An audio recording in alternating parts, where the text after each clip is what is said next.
Now, we're actually very lucky and we've gotten our hands on Wii Sports Resort, which just came out in Japan pretty recently. It comes out on July 26th in America.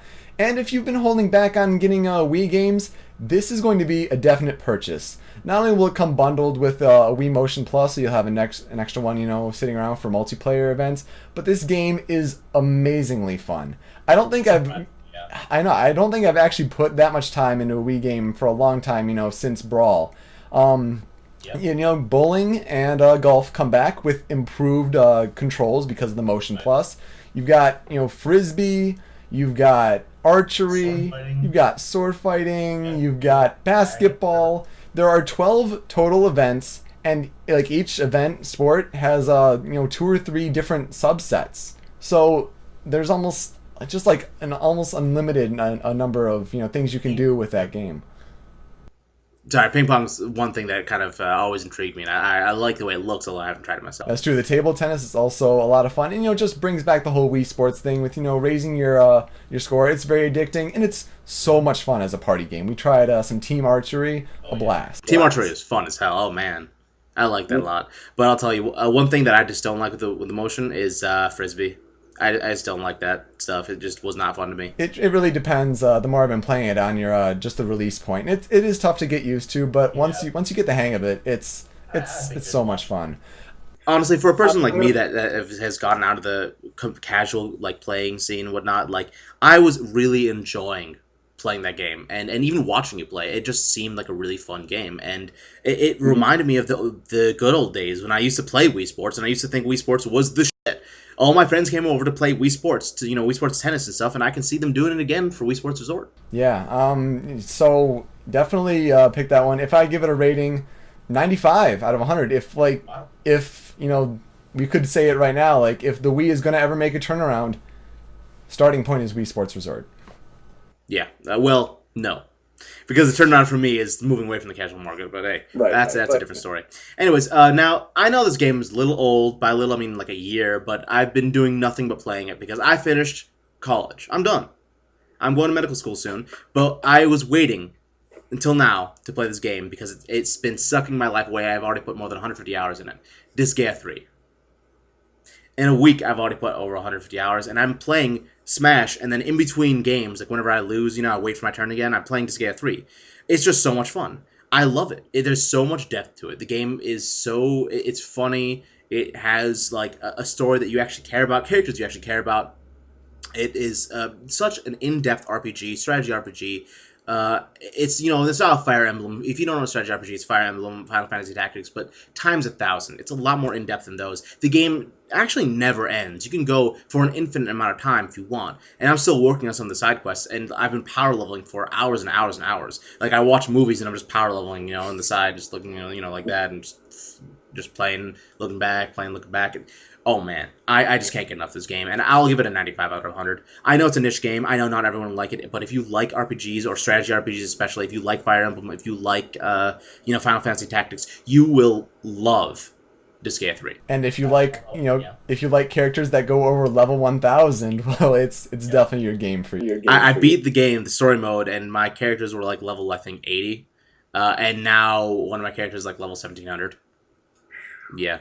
But I was playing it when I was level 80 and stuff, and my friend next to me was sitting there. He's like, "Man, you only do 1,000 damage with that move? You know how much mine does?" I'm like, "How much?" He's like, 200,000 damage. I'm like, "Oh, cool, ass." But hey, the game is long, expansive, and fun, and I don't know, it's a great time waster. That's what matters most. Well, that'll cover this week's Game Gab, but coming up, what happens when 2 gaming companies take on a bizarre she-mail challenge? Well, you just have to find out when we dive into what failed this week. Stick around. Now, this is usually part of the show where we'll play some prognosticating games or look at subjects that are tied together in some sort of fashion. Now, with that said, it's time to show you a game called This Week in Fail. Let's take a look at what's up first. Up first, we've got GameStop Pathetic Wii Bundles. Now, that means if you go to GameStop.com and look up their Wii bundles, they have a Wii bundle with a water gun, a Wii bundle with a pirate tattoo, a Wii bundle with, get this, a rubber ducky, I have no idea what that sound was. That was a rubber ducky sound. That's not what a rubber ducky sounds like. Like, I don't even know what a rubber ducky sounds like. One way or another, it's a rubber ducky. GameStop, you know what's funny? GameStop, they're a big retailer. They probably product tested and stuff like that, and this probably sells. People actually buy this. It goes to show you who buys the Wii nowadays, what kind of market they're advertising for. And I don't know about you, but man, it is tempting to get that rubber ducky. Oh man, I don't remember having a rubber ducky when I was little. But you know, and a temporary pirate tattoo? Yeah. No, at least they aren't charging anything for this. And when you compare it to, there's a PS3 bundle that'll soon be coming out, supposedly, rumored, that features Killzone 2 and Metal Gear Solid 4. Man, rubber ducky. A water gun pretty much is the same thing as both those games. Like FPS, you just gotta look like that. Pew pew pew pew. Why don't you show the next one? Put on little glasses, and put down like the UI, put a health bar. And, anyways, now the next one is a new Sega handheld, but not exactly what you're thinking. It's called the Sega Retro Gen. Not too sure if actually Sega's going in and producing this, but basically, it's like a handheld. They've got like the 6 buttons, like the second generation of the Sega Genesis controllers. But, you don't play it off the Sega Genesis or Mega Drive cartridges. You're going to take an SD card, buy licensed games, put them on the SD card, put it in, and then play, and you'll be there on the go. It'll retail at $50. Did anyone say Tiger? What? You did. Well, yeah, I kind of did. Because this is the Tiger handheld. Tiger handheld, those old, like, black and white kind of Game & Watch-y, like, games, you used to play when you were young. The really cheap handheld ones that you bought because, the Game Boy was too expensive. Just for newer generation. Pretty much. This is the new Tiger handhelds. That's what I see, at least. Still, you're playing games that are 15 years old. And I know it's still catering to a different audience, but when you have, like, iPhones and, DSs might eventually, come around to playing some of these different types of games. There are, even NES, like, handhelds like this that actually play the cartridges. So, I don't know about this retro gen. Well, you know what? It won't sell in our demographic. We're not going to buy it because we can afford the DS, the DSi, the PSP, all that kind of stuff, and the iPhone. Like, we can buy this kind of stuff. But you know what? Most people can't.